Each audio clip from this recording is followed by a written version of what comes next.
My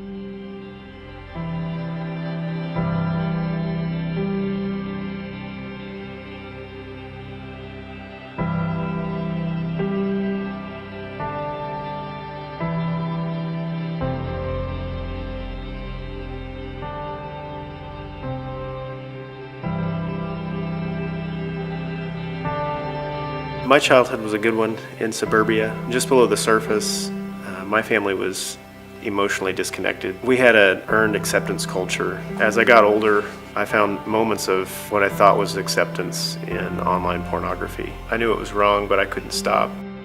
The anticipation and the experience was exciting, but immediately afterwards, every time, shame would come right back in and welcome me back to reality. And I would feel more worthless than I had before, more lonely. I met Whitney freshman year of college. We were playing in a worship band together. This was a rare high point in my relationship with God, a rare moment. But soon I was away at college with no accountability and an internet connection.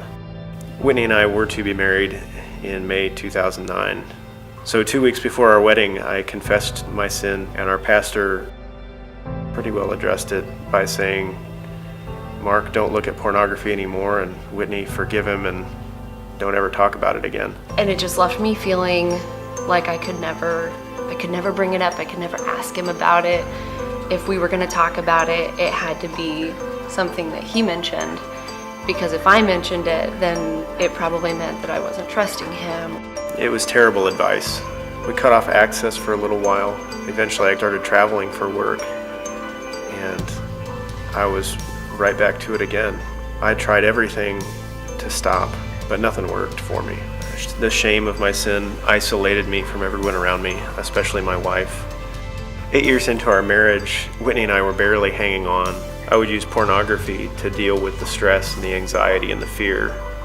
One night, Whitney and I got into an unusually bad argument.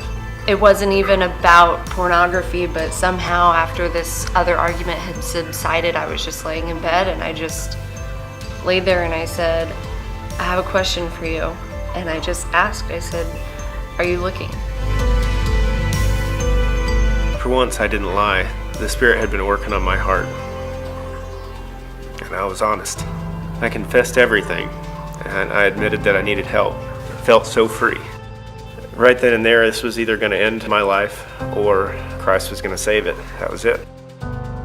June 12th, 2016, when I walked the aisle, I accepted Christ. I was redeemed. I felt this weight lift off of me as my shame just vanished, and Clint prayed this prayer of freedom over me. My shame was gone, and I am free. He redeemed my future, and I have hope. I still had a long way to go, though. Surrender was the starting point. I joined the step study soon after, and what a ride. I was ready to throw the book at this thing. I still make mistakes. I'm not perfect, but life is so much sweeter now. Shame has no power over me, and I am redeemed.